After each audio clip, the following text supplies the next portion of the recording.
My Enemy's Enemy by Kingsley Amos. This book is in 7 stories. The first, My Enemy's Enemy. 1. "Yes, I know all about that, Tom," the adjutant said through a mouthful of stew.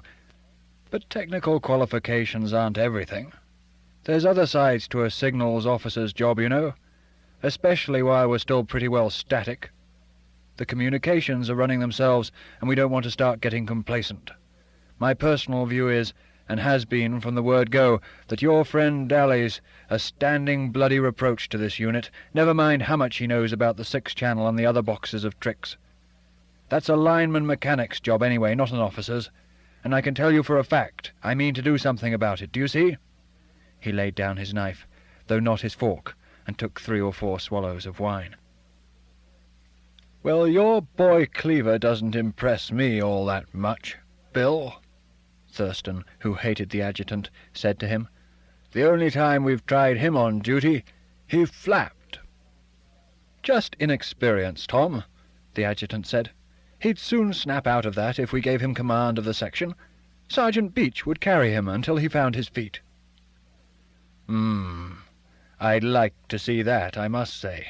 The line duty officer getting his sergeant out of bed to hold his hand while he changes a valve." "Now look here, old boy." The adjutant levered a piece of meat out from between 2 teeth and ate it. "You know as well as I do that young Cleaver's got the best technical qualifications of anyone in the whole unit. It's not his fault he's been stuck on office work ever since he came to us. There's a fellow that'd smarten up that bunch of goons and long-haired bloody mathematical wizards they call a line maintenance section. As it is, the NCOs don't chase the blokes, and Daly isn't interested in chasing the NCOs. Isn't interested in anything but his bloody circuit diagrams and test frames and what have you." To cover his irritation, Thurston summoned the mess corporal, who stood by the wall in a posture that compromised between that of an attendant waiter and the regulation stand-at-ease position. The adjutant had schooled him in mess procedure, though not in mess etiquette. "Gin and lime, please, Gordon."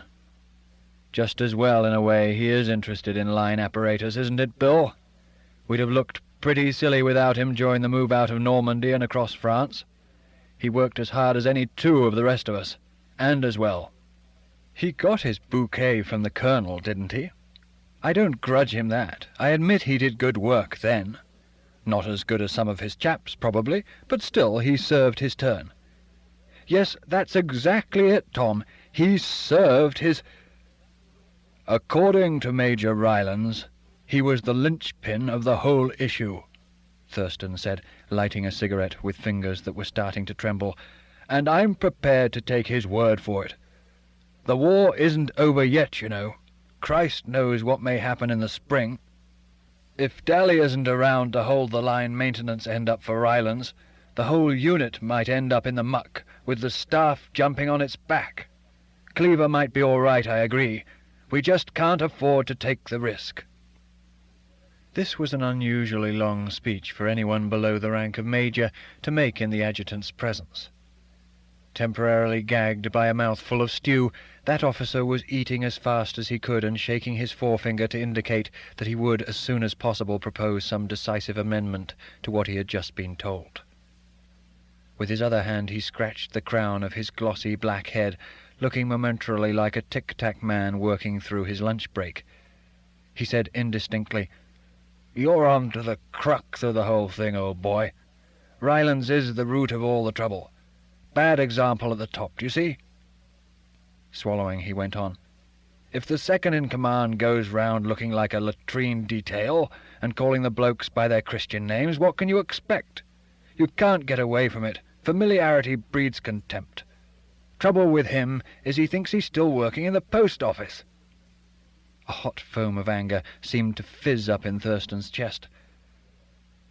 "Major Rylance is the only field officer in this entire unit who knows his job. It is due to him and Daly, plus Sergeant Beach and the lineman mechs, that our line communications have worked so smoothly during this campaign. To them and to no one else. If they can go on doing that, they can walk about with bare asses for all I care."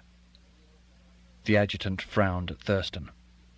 After running his tongue round his upper teeth, he said, "You seem to forget, Tom, that I'm responsible for the discipline of officers in this unit."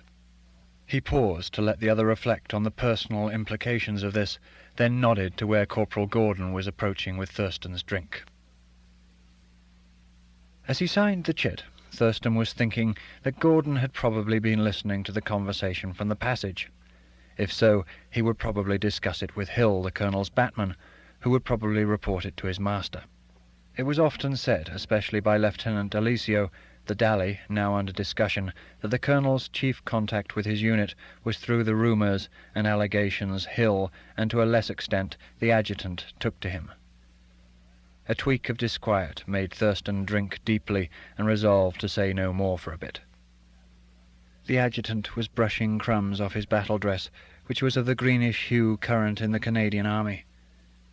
This little affectation, like the gamboge gloves and the bamboo walking stick, perhaps suited a man who had helped to advertise men's clothes in civilian life. He went on to say in his rapid, quacking monotone, "I'd advise you, Tom, not to stick your neck out too far in supporting a man who's going to be out of this unit on his ear before very long." "Rylands, you mean?" No, unfortunately not. But Dally's going."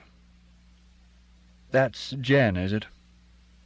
"Not yet, but it will be." "I don't follow you." The adjutant looked up in Gordon's direction, then leaned forward across the table to Thurston. "It only needs one more thing," he said quietly, "to turn the scale. The CO's been watching Dally for some time, on my suggestion. I know the old man pretty well, as you know, after being in his company for 3 years at North Midland Command. He's waiting to make up his mind, you see. If Dally puts up a black in the near future, a real black, that'll be enough for the CO. Cleaver'll get his chance at last." "Suppose Dally doesn't put up a black?" "He will." "He hasn't yet, you know. The terminal equipment's all on the top line, and Dally knows it inside out." "I'm not talking about that kind of a black. I'm talking about the administrative and disciplinary side. Those vehicles of his are in a shocking condition.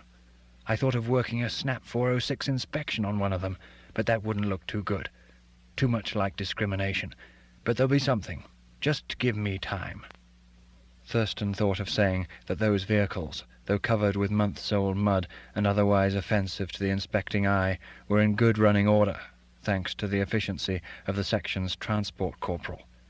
Instead, he let his mind wander back to one of the many stories of the Colonel's spell as a company commander in England. 3 weeks running he had presented his weekly prize of £1 for the smartest vehicle to the driver of an obsolete wireless truck immobilized for lack of spare parts. The company sergeant-major had won a bet about it. "We'll have some fun then, Tom, old boy," the adjutant was saying in as festive a tone as his voice allowed. He was unaware that Thurston disliked him. His own feelings towards Thurston were a mixture of respect and patronage. Respect for Thurston's Oxford degree and accent, job at a minor public school, and efficiency as a non-technical officer. Patronage for his practice of reading literary magazines, and for his vaguely scholarly manner and appearance. The affinity between Thurston's unmilitary look and the more frankly ragamuffin demeanour of D'Alessio could hardly explain, the adjutant wonderingly felt, the otherwise unaccountable tendency of the one to defend the other.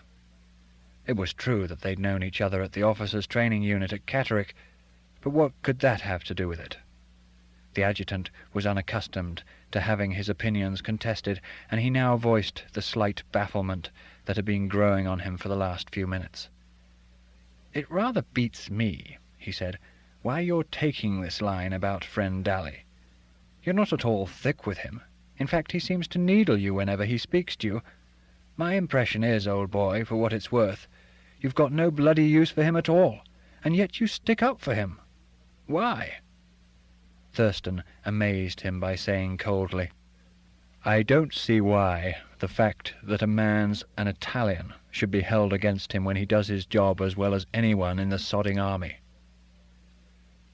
"Just a minute, Tom," the adjutant said, taking a cigarette from his silver case given him by his mistress in Brussels.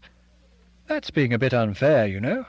You ever heard me say a word about Delicio being an eye-tie? Never. You were the one who brought it up. It makes no difference to me if a fellow's father's been interned, provided—" "Uncle." "All right, uncle, then. As I say, that's no affair of mine. Presumably he's okay from that point of view, or he'd never have got here. And that's all there is to it as far as I'm concerned. I'm not holding it against him, not for a moment. I don't quite know where you picked up that impression, old boy." Thurston shook his head, blushing slightly. "Sorry, Bill," he said. "I must have got it mixed. It used to get on my wick at Catterick, the way some of the blokes took it out of him about his pal Musso and so on. I suppose it must be through that somehow, in a way. I keep feeling people have got it in for him on that score. Sorry." He was not sorry. He knew quite certainly that his charge was well-founded, and that the other's silence about Delicio's descent was a matter of circumspection only. If anyone in the mess admired Mussolini, Thurston suspected, it was the adjutant, although he kept quiet about that as well. It was tempting to dig at his prejudices on these and other questions, but Thurston did his best never to succumb to that temptation. The adjutant's displeasure was always strongly urged, and sometimes, rumour said, followed up by retaliatory persecution. Enough, dangerously much, had already been said in Delicio's defence. The adjutant's manner had grown genial again, and with a muttered apology he now offered Thurston a cigarette. "What about another of those?" he asked, pointing his head at Thurston's glass. "Thank you, I will. But I must be off in a minute. We're opening that teleprinter to the polls at 2000, and I want to see it's working." Two more officers now entered the mess dining-room. They were Captain Bentham, a 40-year-old regular soldier who had been a company sergeant-major in India at the outbreak of war, and Captain Rowney, who, besides being in charge of the unit's administration, was also the mess's catering officer. Rowney nodded to Thurston and grinned at the adjutant, whose Canadian battle dress he had been responsible for securing. He himself was wearing a sheepskin jacket made on the Belgian black market. "Hello, William," he said. "Won the war yet?" Although he was a great chum of the adjutant's, some of his remarks to him, Thurston had noticed, carried a curious vein of satire. Bentham sat stolidly down a couple of places along the table, running his hands over his thin grey hair. "Tom and I have been doing a little plotting," the adjutant said. "We've decided a certain officer's career with this unit needs terminating." Bentham glanced up casually and caught Thurston's eye. This, coming on top of the adjutant's misrepresentation of the recent discussion, made Thurston feel slightly uncomfortable. That was ludicrous, because he had long ago written Bentham off as of no particular account, as the most uninteresting type of regular army ex-ranker, good only at cable-laying, supervising cable-laying, and looking after the men who did the actual cable-laying. Despite this, Thurston found himself saying, "It wasn't quite like that." But at that moment, Rowney asked the adjutant a question, and the protest, mild as it was, went unheard. "Your friend Daly, of course," the adjutant answered Rowney. "Why, what's he been up to?" Bentham asked in his slow Yorkshire voice. "Having his hair cut?" There was a general laugh, then a token silence, while Gordon laid plates of stew in front of the new arrivals. His inquiry whether the adjutant wanted any rice pudding was met with a facetious and impracticable instruction for the disposal of that foodstuff by an often-quoted route. "Can't you do better than that, Jack?" the adjutant asked Rowney. "Third night we've had Chinese wedding cake this week." "Sorry, William, my Belgian friends had a little misunderstanding with the civvy police. I'm still looking round for another pal with the right views on how the officers of a liberating army should be fed. Just possess your soul in patience." "What's this about Daly?" Bentham persisted. "If there's a move to give him a wash and a change of clothes, count me in." Thurston got up before the topic could be reopened. "By the way, Jack," he said to Rowney, Young Malone asked me to remind you that he still hasn't had those cigarettes for the blokes he's lent to Special Wireless." Rowney sighed. "Tell him it's not my pigeon, will you, Thomas? I've been into it all with him. They're under Special Wireless for everything now." "Not naffy rations. He told me you'd agreed to supply them." "Up until last week. They're off my hands now." "Oh, no, they're not," Thurston said nastily. "According to Malone, they still haven't had last week's." "Well, tell him—" "Look, Jack, you tell him. It's nothing to do with me, is it?" Rowney stared at him. "All right, Thomas," he said, abruptly diving his fork into his stew. "I'll tell him." Dodging the hanging lampshade, which at its lowest point was no more than 5 feet from the floor, Thurston hurried out, his great coat over his arm. "What's eating our intellectual friend?" Rowney asked. The adjutant rubbed his blue chin. "Don't know quite. He was behaving rather oddly before you blokes came in. He's getting too sort of wrapped up in himself. Needs shaking up." He was just deciding, having previously decided against it, to inflict some small but salutary injustice on Thurston through the medium of unit orders. He might compel the various sections to start handing in their various stores records for check, beginning with Thurston's section and stopping after it. Nice, but perhaps a bit too drastic. What about pinching his jeep for some tiresome extra duty? That might be just the thing. "If you ask me," Bentham was saying, "he's too bloody stuck up by half. Wants a lesson of some kind, he does." "You're going too far there, Ben," the adjutant said decisively. He disliked having Bentham in the officers' mess, declaring its tone to be thereby lowered, and often said he thought the old boy would be much happier back in the sergeant's mess with people of his own type. "Tom Thurston's about the only chap round here you can carry on a reasonably intelligent discussion with." Bentham, unabashed, broke off a piece of bread and ran it round his plate in a way that Thurston and the adjutant were, unknown to each other, united in finding unpleasant.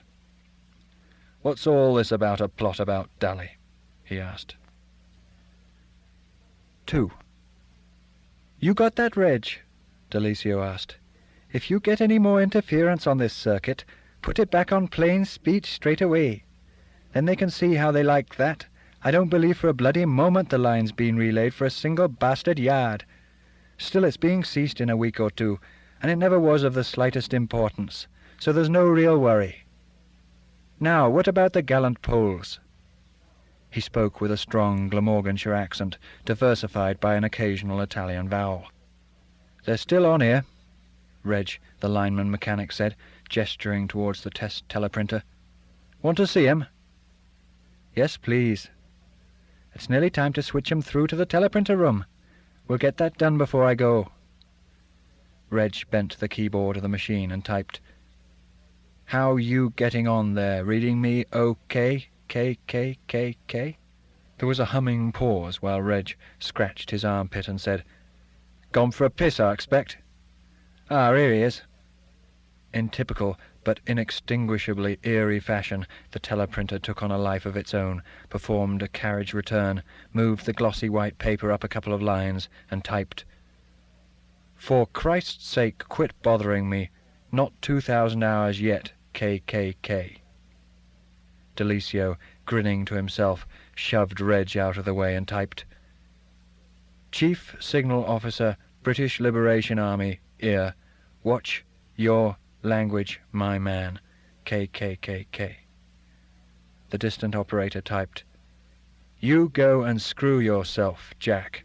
Sorry, I mean, sir." At this, Delisio went into roars of laughter, digging his knuckle into one deep eye socket and throwing back his large dark head. It was exactly the kind of joke he liked best.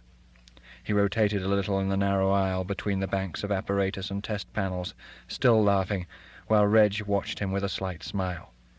At last Delisio recovered and shouldered his way down to the phone at the other end of the vehicle. "Give me the teleprinter room, please." "What?" "Who?" "All right, I'll speak to him."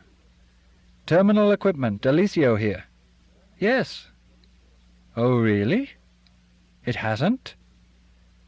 His voice changed completely, became that of a slightly unbalanced uncle commiserating with a disappointed child. Now isn't that just too bad? Well, I do think that's hard lines. Just when you were all excited about it too, eh? Over his shoulder he squealed to Reg in soprano parody of Thurston's educated tones. Captain Thurston is terribly grieved that he hasn't got his pointer to the poles yet. He's afraid we've got some horrid scheme on over here to deprive him of it. All right, Thurston, I'll come over. Yes, now. Reg smiled again and put a cigarette in his mouth, striking the match from long habit on the metal "no smoking" notice tacked up over the ventilator. Give me one of those, Reg. I want to cool my nerves before I go into the beauty parlour across the way. Thanks. Now listen. Switch the poles through to the teleprinter room at 1 minute to 8 exactly, so that there's working communication at 8, but not before. Do Thurston good to bite his nails for a few minutes. Put it through on number... His glance and forefinger went momentarily to a test frame across the aisle. Number 6. That's just been rewired. Ring up teleprinters and tell 'em, will you? See you before I go off. It was dark and cold outside, and Delisio shivered on his way over to the signal office. He tripped up on the cable which ran shin-high between a line of blue and white posts outside the entrance, and applied an unclean expression to the adjutant, who had had this amenity provided in an attempt to dignify the working area. Inside the crowded, brilliantly lighted office, he was half asphyxiated by the smoke from the stove and half deafened by the thumping of date stamps, the ringing of telephones, the enraged bark of one sergeant, and the loud, tremulous singing of the other. A red-headed man was rushing about bawling, "Emergency ops for 17 Corps," in the accents of County Cork. Nobody took any notice of him. They had all dealt with far too many emergency ops messages in the last 8 months. Thurston was in his office, a small room partitioned off from the main one. The unit was occupying what had once been a Belgian military school and later an SS training establishment. This building had obviously formed part of the original barrack area, and Thurston often wondered what whim of the adjutant's had located the offices and stores down here and the men's living quarters in former offices and stores. The cubicle where Thurston spent so much of his time had no doubt been the abode of the cadet, and then Unteroffizier, in charge of barrack room. He was fond of imagining the heavily built Walloons and high-cheeked Prussians who had slept in here, and had insisted on preserving as a historical document the chalked "Wir kommen zurück" on the plank wall. Like his predecessors, he fancied, he felt cut off from all the life going on just outside the partition, somehow isolated. "Alone, without any company," he used to quote to himself. He would laugh then, sometimes, and go on to think of the unique lavatory at the far end of the building, where the defecator was required to plant his feet on 2 metal plates, grasp 2 handles, and curve his body into the shape of a bow over a kind of trough. He was not laughing now. His phone conversation with Delisio had convinced him, even more thoroughly than phone conversations with Delisio commonly did, that the other despised him for his lack of technical knowledge, and took advantage of it to irritate and humiliate him. He tried to reread a letter from one of the 2 married women in England with whom, besides his wife, he was corresponding, but the thought of seeing Delisio still troubled him. Actually, seeing Delisio troubled him even more. Not for the first time it occurred to him that Delisio's long matted hair, grease-spotted cylindrical trouser legs, and ill-fitting battle-dress blouse were designed as an offensive burlesque of his own neat but irremediably civilian appearance. He was smoking, too, and Thurston himself was punctilious in observing inside his office the rule that prohibited smoking on duty until 10 at night, but it was no use telling him to put it out. Delisio, he felt, never obeyed orders unless it suited him. "Hello, Thurston," he said amiably. "Not still having a baby about the poles, I hope?" "I don't think I ever was I? I just wanted to make sure what the position was." "Oh, You wanted to make sure of that, did you? All right, then. It's quite simple. Physically, the circuit remains unchanged, of course, but as you know, we have ways of providing extra circuits by means of electrical apparatus, notably by utilizing the electron-radiating properties of the thermionic valve or vacuum tube. If a signal is applied to the grid... Thurston's phone rang and he picked it up gratefully. "Signal Master," said the voice of Brigadier the Lord Fawcett, the largest and sharpest thorn in the side of the entire signals unit. "I want a special dispatch rider to go to Brussels for me. Will you send him round to my office for briefing in 10 minutes? Thurston considered. Apart from its being over 100 miles to Brussels, he suspected that the story told by previous special DRs who had been given this job was probably quite true.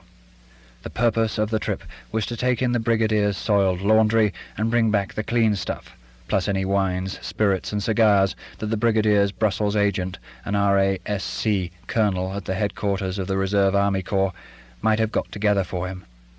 But he could hardly ask the Lord Fawcett to confirm this.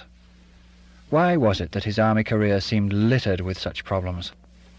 "The regular DR run goes out at 0500, sir," he said, in a conciliatory tone. "Would that do instead, perhaps?" "No, it certainly would not do instead. You have a man available, I take it?" "Oh, yes, sir." This was true. It was also true that the departure of this man with the dirty washing would necessitate another, who might have been driving all day, being got out of the section billet and condemned at best to a night on the signal office floor, more likely to a run half across Belgium in the small hours with a genuine message of some kind. "Yes, we have a man." "Well, I'm afraid in that case I don't see your difficulty. Get him round to me right away, will you?" "Very good, sir." There was never anything one could do. "Who was that?" Delisio asked when Thurston had rung off. "Brigadier Fawcett," Thurston said unguardedly. But Daly probably didn't know about the laundry rumour. He had little to do with the dispatch rider sections. "Oh, the washerwoman's friend. I heard a bit about that from Beach. Not on the old game again, is he? Sounded as if he wanted a special DR to me." "Oh, the washerwoman's friend. I heard a bit about that from Beach. Not on the old game again, is he? Sounded as if he wanted a special DR to me." "Yes, he did." Thurston raised his voice. "Prosser!" "Sir?" came from outside the partition. "Ask Sergeant Baker to come and see me, will you?" "Sir." Delisio's large, pale face became serious. He pulled at his moustache. Eventually he said, "You're letting him have one, are you?" If asked his opinion of Thurston, he would have described him as a plausible bastard. His acquiescence in such matters as this, Delisio would have added, was bloody typical. "I can't do anything else." "I would. There's nothing to it. Get God's adjutant on the blower and complain. He's an ignorant bugger, we know, but I bet he'd take this up." Thurston had tried this, only to be informed at length that the job of signals was to give service to the staff. Before he could tell Delisio about it, Baker, the DR sergeant, arrived to be acquainted with the Lord Fawcett's desires. Thurston thought he detected a glance of protest and commiseration pass between the other two men. When Baker had gone, he turned on Delisio almost savagely and said, "Now look, Daly, leaving aside the properties of the thermionic bleeding valve, would you kindly put me in the picture about this teleprinter to the Poles? Is it working or isn't it? Quite a bit of stuff has piled up for them, and I've been holding it in the hope the line'll be through on time." "No harm in hoping," Delisio said. "I hope it'll be working all right, too." He dropped his fag end on the swept floor and trod on it. "Is it working, or is it not?" Thurston asked very loudly. His eyes wandered up and down the other's fat body, remembering how it had looked in a pair of shorts doing physical training at the officers' training unit. It had proved incapable of the simplest tasks laid upon it, crumpling feebly in the forward roll exercise, hanging like a crucified sack from the wall bars, climbing by slow and ugly degrees over the vaulting horse. Perhaps its owner had simply not felt like exerting it. That would have been bloody typical. While Delicio smiled at him, a knock came at the plywood door Thurston had made for his cubicle. In response to the latter's bellow, the red-headed man came in. "Sergeant Fleming sent to tell you, sir," he said. "We're just after getting them Polish fellows on the printer. You'll be wanting me to start sending off the messages we have for them, will you, sir?" Both Thurston and Delicio looked up at the travelling clock that stood on a high shelf in the corner. It said 8 o'clock. 3. "That's just about all, gentlemen," the Colonel said, "except for one last point. Now that our difficulties from the point of view of communication have been removed, and the whole show's going quite smoothly, there are other aspects of our work which need attention. This unit has certain traditions I want kept up.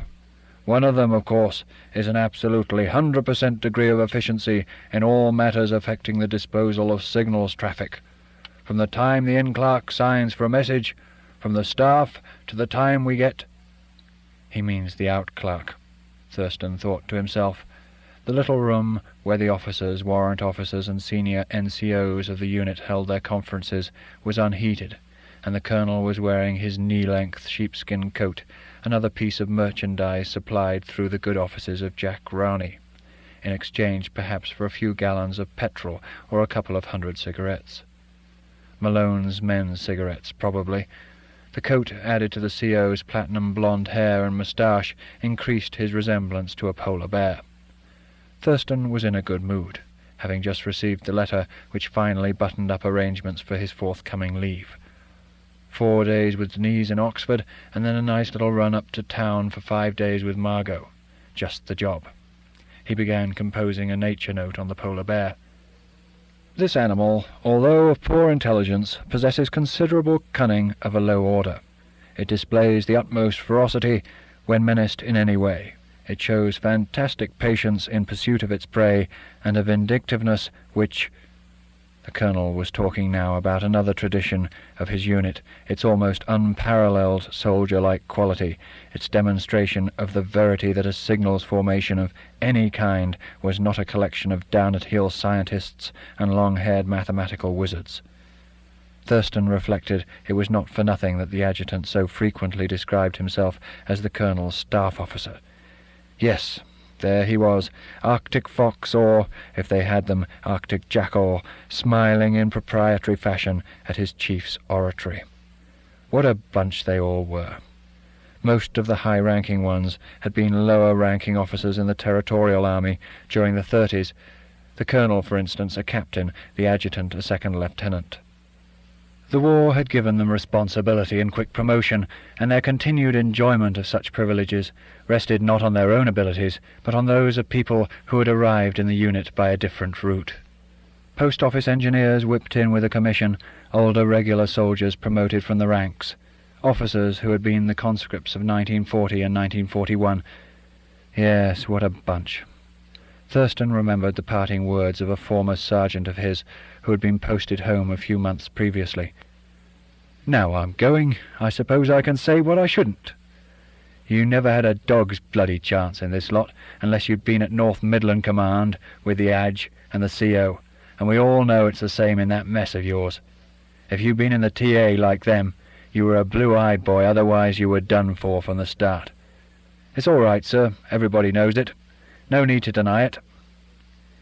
The exception to the rule, presumably, was Cleaver, now making what was no doubt a shorthand transcript of the Colonel's harangue. Thurston hated him as the adjutant's blue-eyed boy, and also for his silky fair hair, his Hitler youth appearance, and his thunderous laugh. His glance moved to Bentham, also busily writing. Bentham, too, fitted into the picture, as much as the adjutant would let him, which was odd when compared with the attitude of other regulars in the mess. But Bentham had less individuality than they. "So what I propose," the Colonel said, "is this. Beginning next week, the adjutant and I will be making a series of snap inspections of section barrack rooms. Now, I don't expect anything in the nature of spit and polish, of course. Just ordinary soldierly cleanliness and tidiness is all I want." In other words, just ordinary spit and polish, Thurston thought, making a note for his sergeant on his pad just below the polar bear vignette. He glanced up and saw Delisio licking the flap of an envelope. It was his invariable practice to write letters during the colonel's addresses, when once the serious business of line communications had been got through. Had he heard what had just been said? It was unlikely. The conference broke up soon afterwards, and in the mess ante-room, where a few officers had gathered for a drink before the evening meal, Thurston was confronted by an exuberant adjutant, who at once bought him a drink. "Well, Tom," he said, "I reckon that fixes things up nice and neat." "I don't follow you, Bill." "Step number 1 in cooking your friend Daly's goose. Step number 2 will be on Monday, 0930 hours, when I take the colonel round the line maintenance billet. You know what we'll find there, don't you?" Thurston stared blankly at the adjutant, whose eyes were sparkling like those of a child who has been promised a treat. "I still don't get you, Bill." "Use your loaf, Tommy. Daly's bloke's boudoir, can't you imagine what it'll be like? There'll be dirt enough in there to raise a crop of potatoes, fag ends and pea buckets all over the shop and the rest of it. The colonel will eat Daly for his lunch when he sees it." "Daly's got 3 days to get it cleaned up, though." "He would have, if he paid attention to what his commanding officer says. But I know bloody well he was writing a letter when that warning was given. Serves the bastard right, do you see? He'll be off to the mysterious East before you can turn round."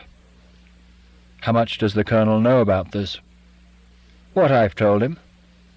"You don't really think it'll work, do you?" "I know the old man. You don't, if you'll excuse my saying so."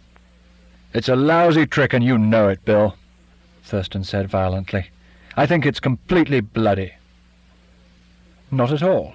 An officer who's bolshy enough to ignore a CO's order deserves all he gets," the adjutant said, looking sententious. "Coming in?" Still fuming, Thurston allowed himself to be led into the dining-room. The massive, green-tiled stove was working well, and the room was warm and cheerful. The house had belonged to the commandant of the Belgian military school. Its solid furniture and tenebrous landscape pictures had survived German occupation, though there was a large burn in the carpet that had been imputed, perhaps rightly, to the festivities of the Schutzstaffel.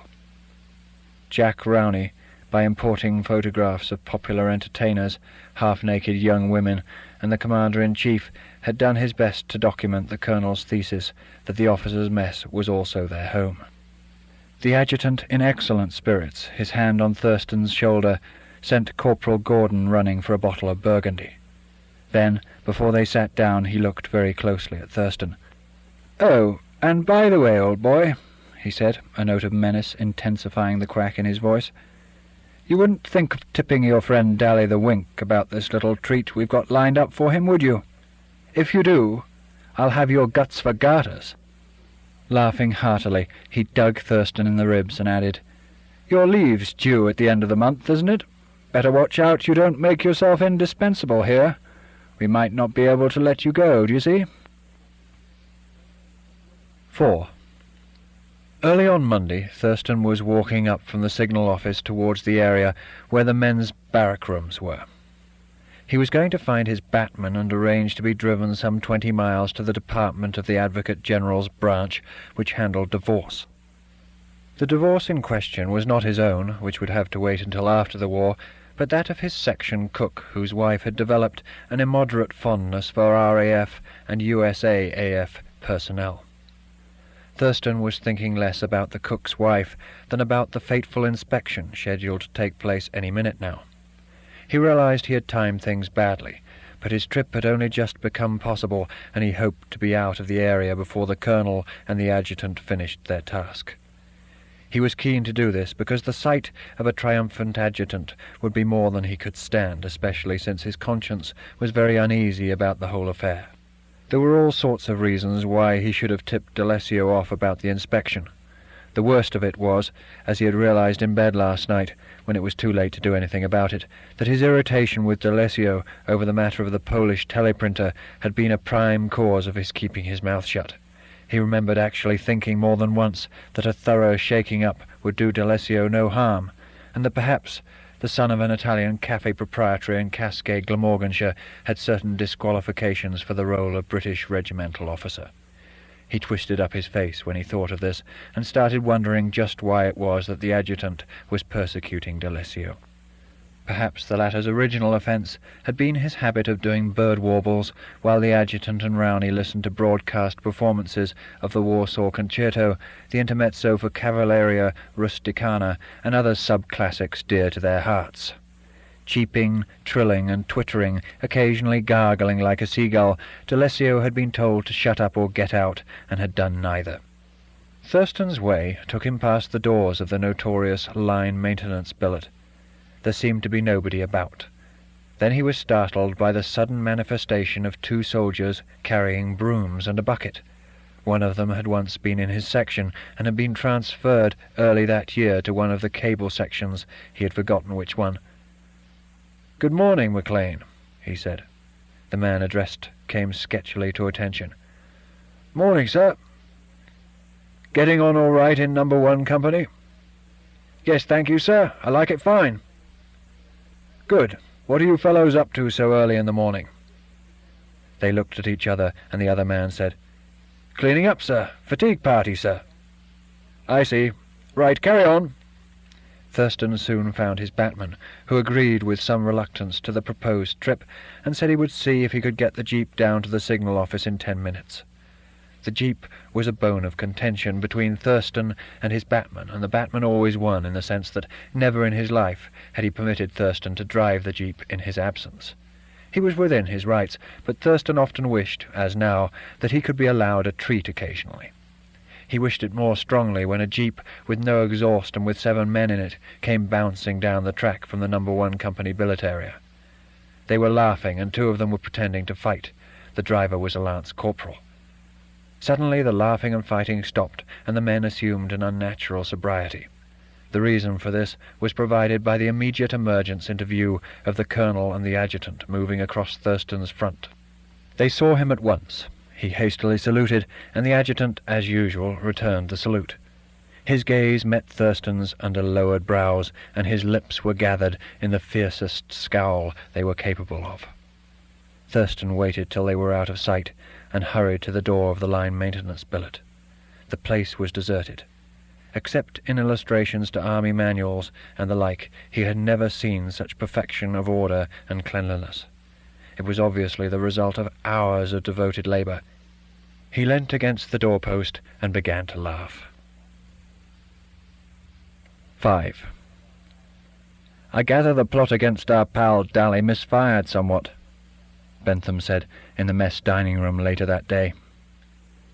Thurston looked up rather wearily. His jeep had broken down on the way back from the divorce expert, and his return had been delayed for some hours. He had made part of the journey on the back of a motorbike. Further, he had just read a unit order requiring him to make the jeep available at the orderly room the next morning. It wasn't his turn yet. The adjutant had struck again. "You know, I'm quite pleased," Bentham went on, lighting a cigarette and moving towards the stove where Thurston stood. "Oh, so am I." "You are? Now that's rather interesting. Surprising, even. I should have thought you'd be downcast." Something in his tone made Thurston glance at him sharply and put down the unit order. Bentham was standing with his feet apart in an intent attitude. "Why should you think that, Ben?" "I'll tell you. Glad of the opportunity. First of all, I'll tell you why it misfired, if you don't already know. Because I tipped Daly off. Lent him some of my blokes and all to get the place spick and span." Thurston nodded, thinking of the 2 men he had seen outside the billet that morning. "I see. You do you? Good. Now I'll tell you why I did it. First of all, the army's not the place for this kind of plotting and scheming. The job's too important. Secondly, I did it because I don't like seeing an able man taken down by a bunch of ignorant, jumped-up so-called bloody gentlemen from the Territorial Army. Not that I hold any brief for D'Alessio outside his technical abilities. As you know, I'm a regular soldier, and I disapprove most strongly of anything damn slovenly. It's part of my nature now, and I don't mind either. But one glance at the Adge's face when he was telling me the form for this morning, and I knew where my duty lay. I hope I always do. I do my best to play it his way as a rule for the sake of peace and quiet, but this business was different, wasn't it? Thurston had lowered his gaze. Yes, Ben. It came as a bit of a shock to me, to find that D'Alessio needed tipping off. How do you mean? I mean that I'd have expected someone else to have told him already. I only heard about this last night. I was the only one here later on, and I suppose the Adge felt he had to tell someone. I should have thought by that time someone else would have let the cat out of the bag to Dally. You, for instance. You were in on this from the start, weren't you? Thurston said nothing. I've no doubt you have your excuses for not letting on, in spite of the fact that I've always understood you were the great one for pouring scorn on the Adge and Rowney and Cleaver and the rest of that crowd. Yes, you could talk about them till you were black in the face, but when it came to doing something, talking where it would do some good, you kept your mouth shut. And if I remember rightly, you were the one who used to stick up for Dally when the others were laying into him behind his back. You know what I think? I don't think you care tuppence. You don't care beyond talking any road. I think you're really quite sold on the Adge's crowd, never mind what you say about them. Chew that over. And chew this over and all. I think you're a bastard, just like the rest of 'em. Tell that to your friend the adjutant, Captain bloody Thurston. Thurston stood there for some time after Bentham had gone, tearing up the unit order and throwing the pieces into the stove.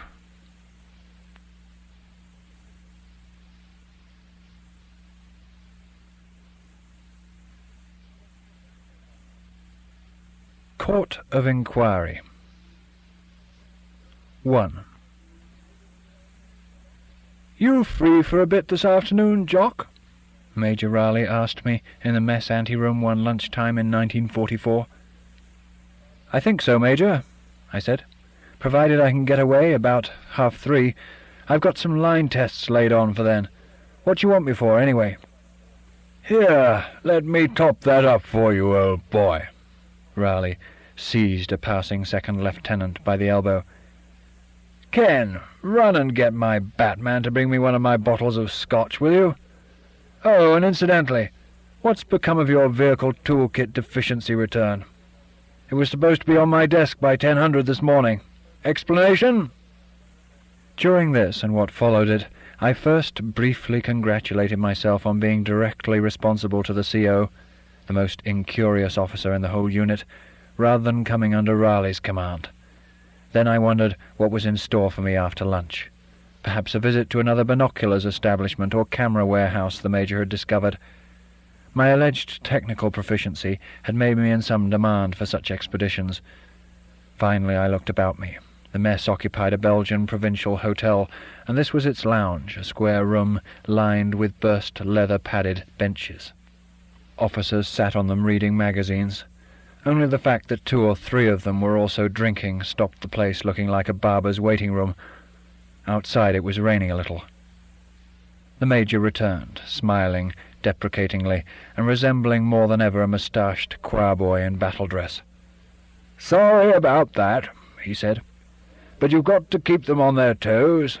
Now about this business this afternoon. Young Archer's made another nonsense."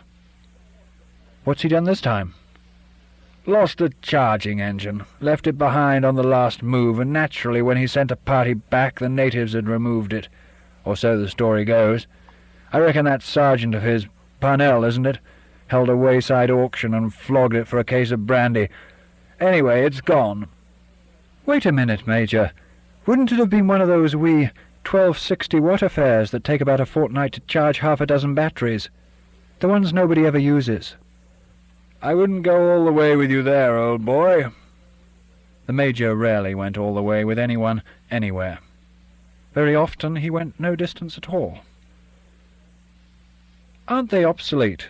I persisted. "And wouldn't I be right in thinking they're surplus, too?"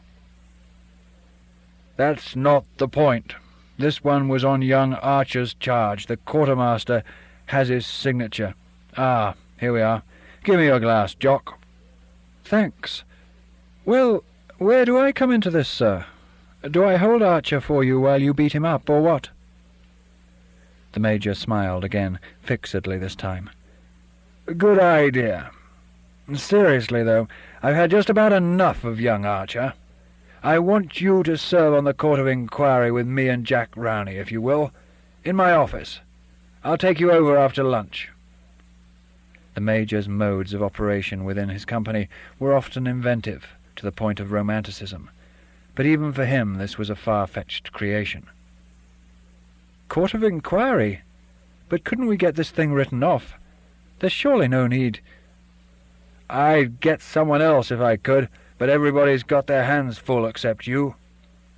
He looked me in the eye, and since I knew him well, I could see he was wondering whether to add something like, "How nice it must feel to be a mathematical wizard and live a life of leisure."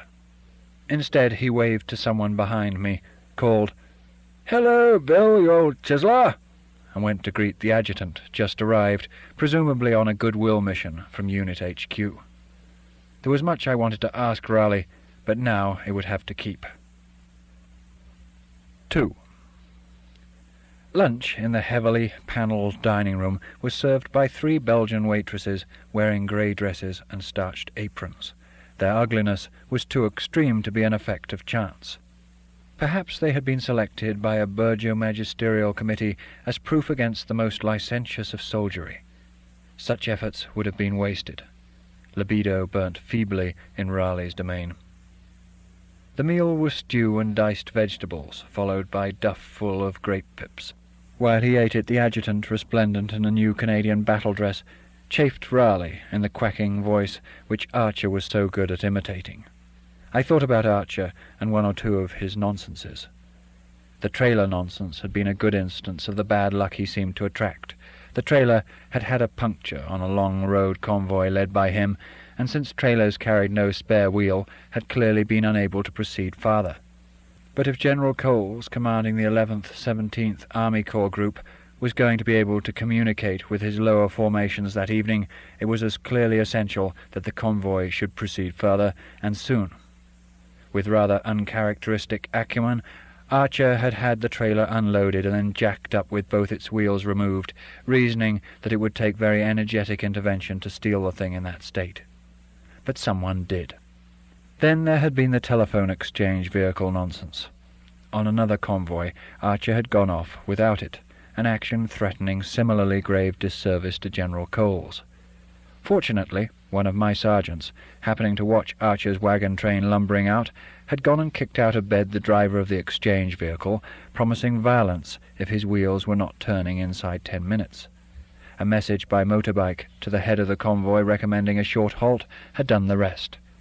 Taxing Archer with this afterwards, I wrung from him the admission that the dipsomaniacal Sergeant Parnell had been the culprit. He had been ordered to warn all drivers overnight, but half a bottle of Calvados, plus the thought of the other half waiting in his tent, had impaired his efficiency. "Why don't you sack that horrible lush of yours?" I'd asked Archer in exasperation. "You must expect things like that to happen while he's around. Raleigh would get him posted for you like a shot." "I can't do that," Archer had moaned, accentuating his habitual lost look. "Couldn't run the section without him." "To hell, man, better have no sergeant at all than him. All he ever does is talk about India and cock things up." "I'm not competent, Jock. He knows how to handle the blokes, you see." That was typical. Archer was no less competent, or no more incompetent, than most of us, though with Raleigh, the adjutant, and Captain Rowney, the second in command of the company, taking turns to dispute this with him, his chronic lack of confidence was hardly surprising. And it was obvious to me that his men loathed their sergeant, whereas Archer himself, thanks merely to his undeviating politeness to them on all occasions, was the only one of their immediate superiors whom they had any time for. Without their desire to give him personal support in return, anything might have happened every other day to General Coles's communications, even conceivably to the campaign as a whole. According to Raleigh and the adjutant, that was perhaps the most wonderful thing of all about signals. Junior officers got as much responsibility as the red tab boys. But not as much pay, I used to mutter, nor as much power. 3. The afternoon had turned out fine, and I said as much to the adjutant as, his goodwill mission evidently completed, he passed me on the wooden veranda of the hotel and got into his jeep without a word. Soon Raleigh, carrying a short leather-covered cane and a pair of string and leather gloves, turned up and walked me across the cobbled street to his office, pausing only to exhort a driver, supine under the differential of a 3-tonner, to get his hair cut. Raleigh's office had the distinction of being housed in an office. Pitted gilt lettering on the window advertised an anonymous society of mutual assurances. Archer had told me the other day how moved he had been, arriving there, to be handed some distasteful errand or comradely rebuke at the thought of the previous occupants in session, grouped blindfolded round a baize-covered table, telling one another what good chaps they were. He was in the outer room of the place now, sitting silently with the appalling Parnell among the clerks and orderlies. He looked more lost than usual, and younger than his 21 years, much too young to be deemed a competent officer.